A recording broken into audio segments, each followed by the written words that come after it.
Namo Myoho Renge Kyo, Namo Myoho Renge Kyo, Namo Myoho Renge Kyo. Hello, friends. Thanks for being here. Thank you for your practice and your support. Oh, leaves are falling. Well, it is fall, so let's see. Before I continue with Skillful Means, justify the previous teaching and measurable meanings, all but gone. Yep. So maybe it's because BDK didn't include it in this translation, or because I just want to make sure you understand Skillful Means. Innumerable Meanings, the opening 3-chapter sutra prior to, that is the ovation to this Lotus Sutra. You could say, now that we're reading Skillful Means, is an explanation to the people of the day, a preparation, an eye-opener, a way to understand what Skillful Means represents, why it was done. And because repeatedly in the Innumerable Meanings, and I'm not sure if they actually state it in the chapter 2 of the Lotus Sutra proper. We'll see. But they go through great lengths in the Innumerable Meanings Sutra to say, just because for 42 years, you guys, and not everyone was practicing or following Shakyamuni for 42 years, even the last, if you were recent.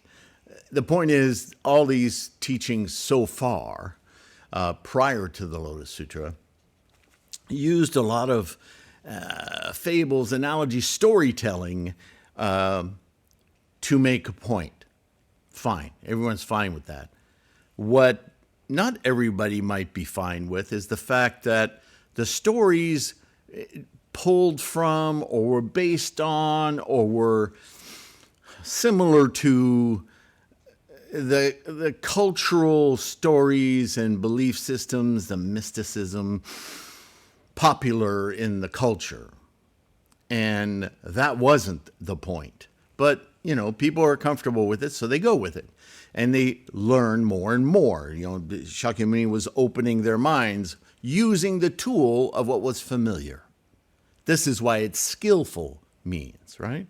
I'm taking you somewhere else, but I'm going to use what you know to help you get on the path with me. Now, with the Lotus Sutra, that comes to an abrupt halt. With the Lotus Sutra, there are stories, a few, not many, right? The parable of the doctor and his 3 sons, right? But even that parable is kind of making the point again, as the Innumerable Meanings does, that just because now the facade of using what you know is dropped, and this teaching is now going to be the truth, you might tend to want to feel betrayed. Right? If you're ignorant and you're being led along and you're learning, but then suddenly, okay, we're dropping the convenience of what you know, and now we're just telling you straight.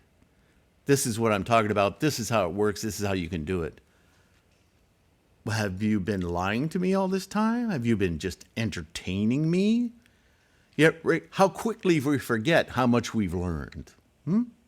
And now that we are about to learn the truth, free of convenience and familiar thinking, does that mean you're being betrayed? The tendency would be to do so. So, repeatedly in the Innumerable Meanings, statements like the Bhagavat, the Tathagata, never tells a falsehood. Even though what he says now may seem to contradict what you've heard before, that is not because you've been lied to. He is not a liar. He always tells the truth. A big point is made of that in the innumerable meanings, and I suspect we may run into it a little bit in here. I'm not sure. We may not. But the skillful means is very much obviated as all the teachings prior to the Lotus Sutra, and now the Lotus Sutra, we've already discovered, difficult to understand and difficult to believe or what was the word they used? Anyway, you know what I'm talking about. We'll run into it again, you'll see. So this chapter in the Lotus Sutra doesn't dissect it so much. It just sort of states it. Now that you know, right? This is what's happening now. This is what the Skillful Means has done. And now you should just be preparing. Change your mind from all that wonderful rhetoric that was familiar. And now we're going to focus on the one vehicle, all right? These provisional vehicles, they're all to make this point. Now, shift gears. Come with me now to enlightenment now, rather than sometime in the future, right? So not everybody was on that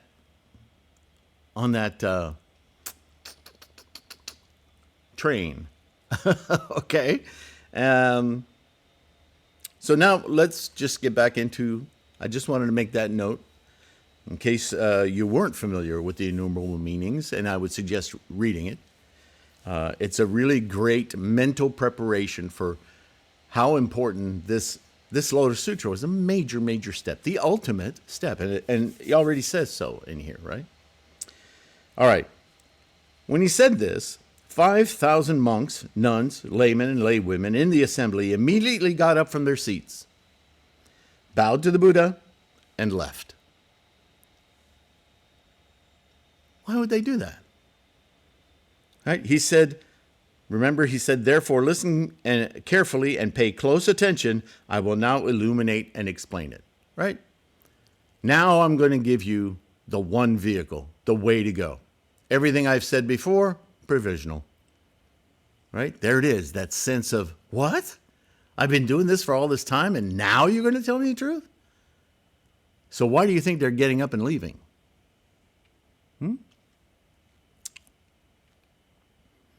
What was the reason for this? Very next sentence. Because the roots of error among this group had been deeply planted, and they were arrogant, thinking they had attained what they had not attained, and had realized what they had not realized. Because of such defects, they did not stay, and the Bhagavat remained silent and did not stop them. Oh, you understand? Now, in other readings of this, it says the Arhats got up and basically said, we already know all this crap. We know what we're doing. We know enlightenment. We don't need to listen to that anymore. Let all these other idiots stay here and listen to him babble on. Right? They thought, we don't need to be here. And they left. And Shakyamuni sat there and thought, and remember in a recent translation I read, after they left, Shakyamuni said, now that the trash is gone, let's continue. Ouch. So much for equanimity, right? But he was strict. He said, if you're going to reach enlightenment, you can't do it by buying the right bubble gum. You got to get to work and do this thing right. And I'm the one who's teaching this. I'm the one who's attained it. So why would you leave when I'm about to give you the dope?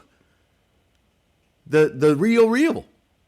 Well, how arrogant are you to think you know more than I do, me being your teacher and leader in achieving this all these years? What are you thinking? That is arrogance, isn't it? So let's see how this reading goes. Then the Buddha addressed Shariputra.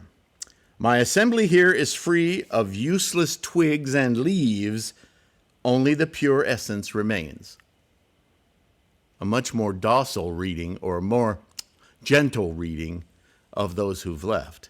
But still disdain, yeah? Buddha's like, let him go. O Shariputra, let the arrogant ones go. Listen carefully, and I will explain it to you. Then Shariputra replied, indeed, O Bhagavat, I greatly desire to hear it.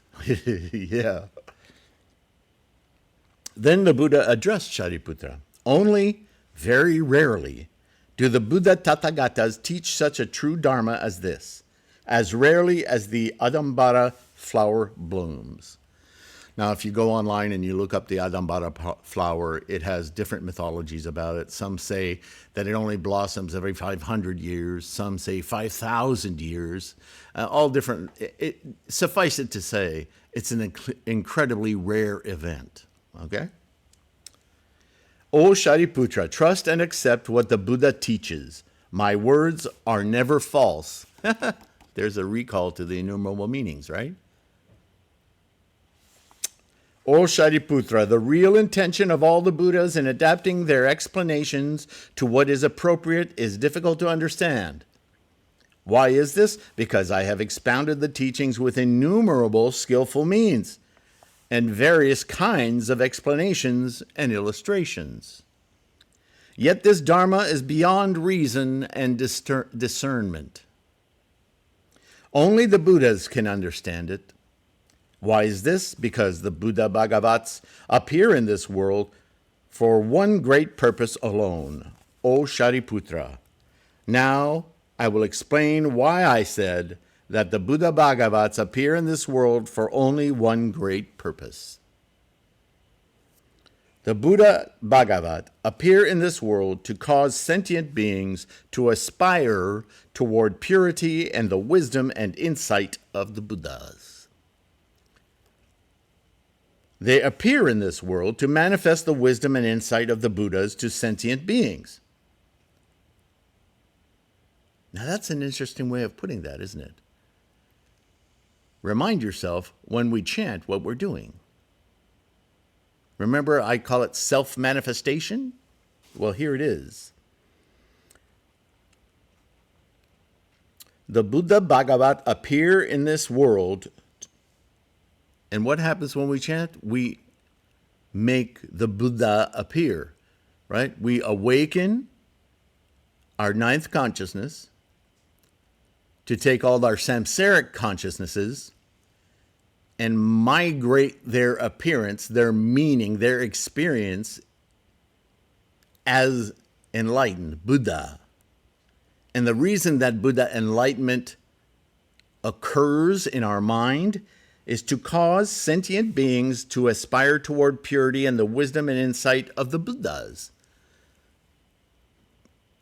Buddhas appear in the world is another way of saying bodhisattvas. Because Buddhas are mind states. And those mind states appear in the world to cause others to do the same. Bodhisattva.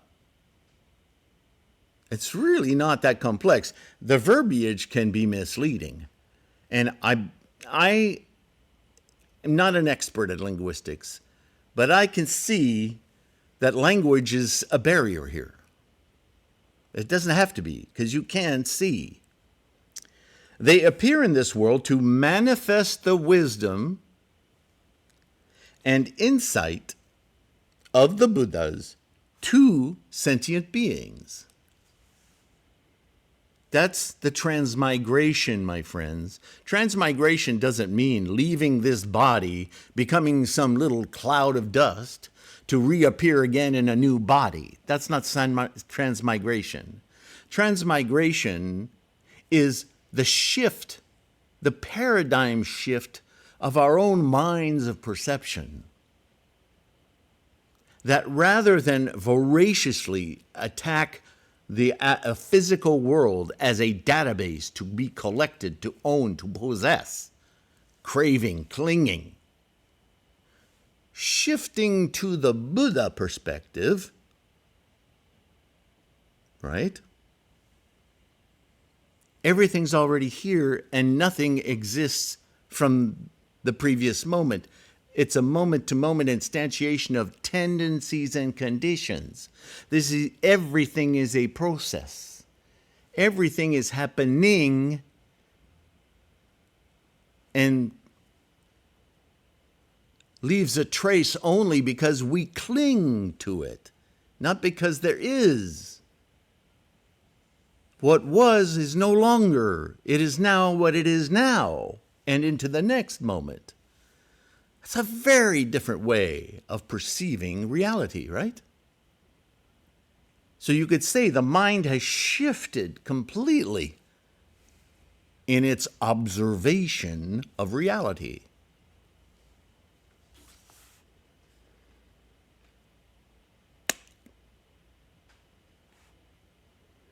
They appear in this world to manifest the wisdom and insight of the Buddhas to sentient beings. They appear in this world to cause sentient beings, samsaric beings, to attain the wisdom and insight of a Buddha's enlightenment.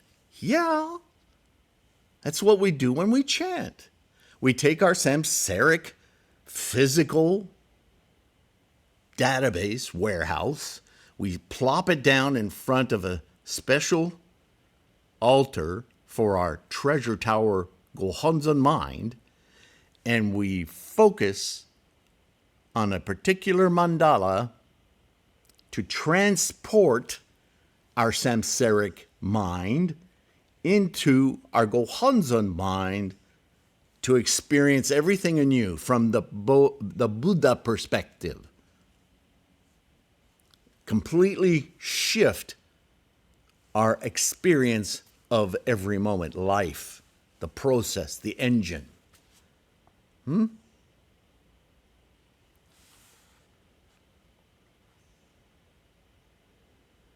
They appear in this world in order to cause sentient beings to enter the path of the wisdom and insight of a Buddha.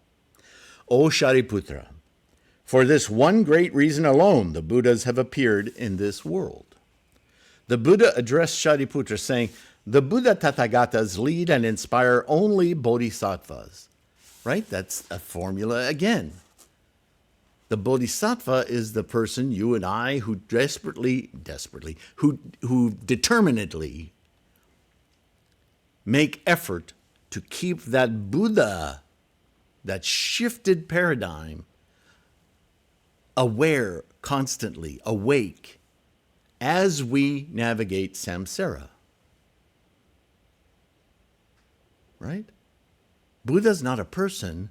Buddha's a mind state. And keeping that mind state awake, alert, mindful. All the acts of a Buddha are always for one purpose. The Buddhas manifest their wisdom and insight solely to inspire sentient beings to enlightenment. That's the purpose of our enlightenment. Remember what I've said before? When we enlighten ourselves, the purpose of that enlightenment is that we, our self, S-E-L-F, shifts from being a physical samsaric self, an identified self, to being the self of all-encompassing enlightenment. That includes our environment. And I don't just mean Cincinnati. I don't just mean this continent or that continent or this planet. Our environment is the entire universe. Now, most notable, most experiential for you and I are you and I, other sentient minds. And that is where the action as a bodhisattva is engaged in supporting and lifting and inspiring those sentient minds to do as we are. And then together we create a larger self of Buddha-ness, yeah? The differences, the separations,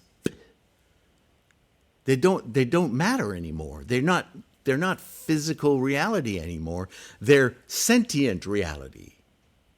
Many in body, one in mind. Itai Doshin, yeah?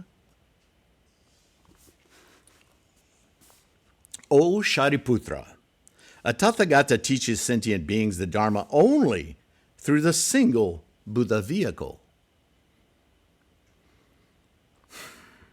Now, those people who left, they're not hearing this, right? They think, oh no, our Shravaka vehicle will do it. Our Pratyeka Buddha vehicle will do it. Hell, I'm an Arhat, I'm already there. Mm-hmm. You didn't stick around. You don't understand. This one vehicle, this is the one for all sentient beings. This is complete, perfect enlightenment, not just your little self. That's your samsaric delusion. How lamentable, yeah? There is no other, neither a second nor a third. Remember, we started out talking about those 3 different paths to enlightenment? Shravakas, Parataka Buddhas, Bodhisattva. Well, no, that was just provisional. That was stepping stones. That was getting you to understand. Now here's the big, this is the moment. O Shariputra, the true nature of all the Buddhas of the 10 directions is exactly like this. O Shariputra, all the Buddhas of the past expounded the teachings for the sake of sentient beings using incalculable and innumerable skillful means and various explanations and illustrations, right? Guiding people, making them aspire to. These teachings were all for the sake of the single Buddha vehicle, this one, this ultimate. All these sentient beings, hearing the Dharma from the Buddhas, finally attained omniscience. O Shariputra, all the future Buddhas who will appear in the world will expound the teaching for the sake of sentient beings, using incalculable and innumerable skillful means and various explanations and illustrations. These teachings will all be for the single Buddha vehicle. That's what we're doing, you and I. All sentient beings who hear this Dharma from these Buddhas will ultimately attain omniscience. O Shariputra, all the Buddha Bhagavats of the present, in innumerable hundreds of thousands of myriads of kotas of Buddha worlds, of the 10 directions, teach the Dharma to sentient beings using incalculable and innumerable skillful means with various explanations and illustrations to benefit many of them and cause them to feel at peace. These Dharmas are all of the single Buddha vehicle, Myoho Renge Kyo. All the sentient beings who hear the Dharma from these Buddhas will ultimately attain omniscience, sooner or later, because this is the one way that works universally for all sentient beings. He's talking about this. What is this called? Myoho Renge Kyo. O Shariputra, these Buddhas lead and inspire only bodhisattvas because they want to teach sentient beings with the wisdom and insight of the Buddha, to enlighten sentient beings with the wisdom and insight of the Buddha, and to cause sentient beings to enter the path of the wisdom and insight of the Buddha. And how do you do that? Chanting Namo Myoho Renge Kyo. It's so obvious. Nichiren saw it. O Shariputra, I too am now like this.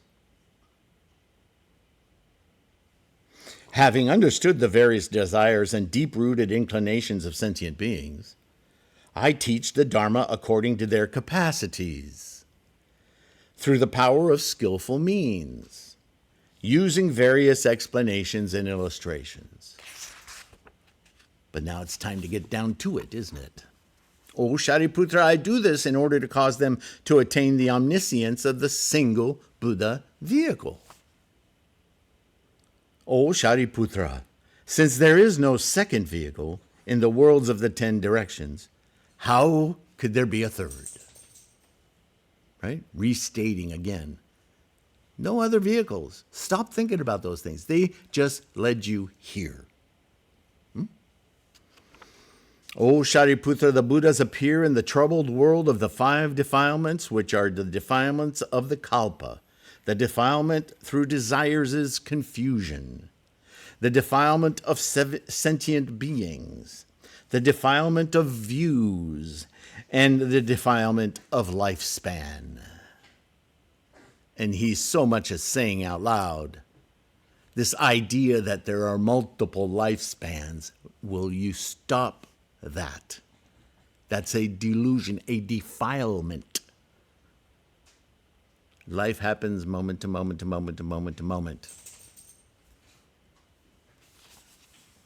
Therefore, O Shariputra, in the period of the decadent kalpa, because sentient beings are filthy, greedy, jealous, and develop roots of error, all the Buddhas illuminate the 3 vehicles with the power of skillful means in order to teach the single Buddha vehicle. Those are provisional. They help bring you to this realization. Oh, but if you're arrogant and you think you already know, well, bye. If any of my disciples declare that they are arhats or pratyeka Buddhas, and do not listen or comprehend that all the Buddha Tathagatas teach only the Bodhisattvas, they are not the disciple of the Buddhas, nor are they arhats or pratyeka Buddhas. Wham! Was he unclear? I don't think so. Again, O Shariputra, where are we time-wise? Okay. If there are any monks or nuns who would declare that they have attained arhatship, that they are bearing their last bodies and are destined for complete nirvana, and yet who have not sought highest complete enlightenment, they should be considered arrogant people. Why is this?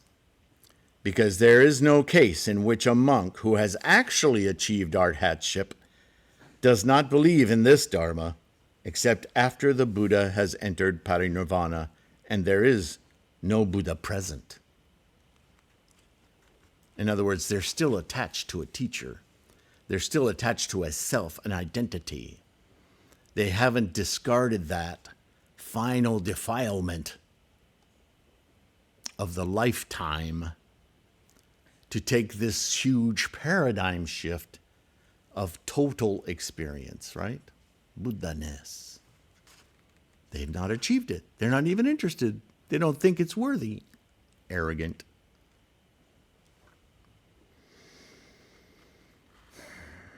What is the reason for this? Because after the parinirvana of the Buddha, it is hard to find people who will preserve, recite, and understand the meaning of the sutras like this.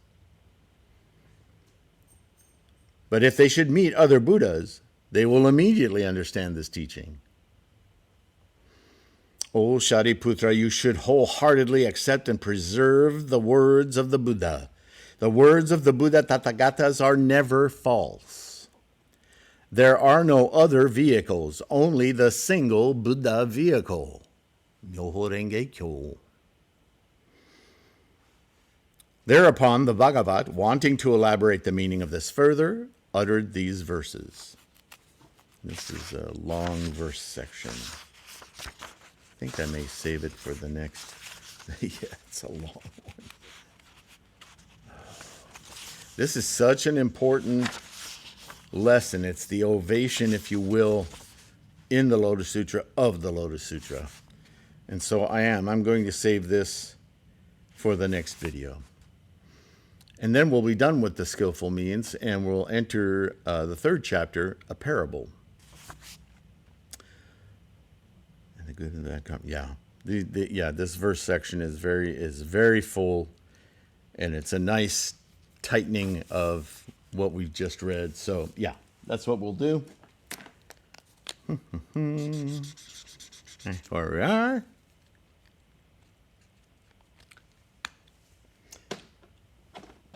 I hope this is making sense to you. I really want to impart on you the significance of not just the Lotus Sutra. I mean, you know this, but how clearly Shakyamuni was determined to convey this truth. It's not that it didn't pain him that people were arrogant and left. That's why he said they were arrogant. Because it pained him. I'm about to tell you the ultimate thing, the ultimate truth, the ultimate path to enlightenment. And you're getting up right in my face and you're going, we already know. What am I going to do? Beg you to stay? Oh, please listen. I have something important. If you don't know that that's what I'm about, right? This is Shakyamuni.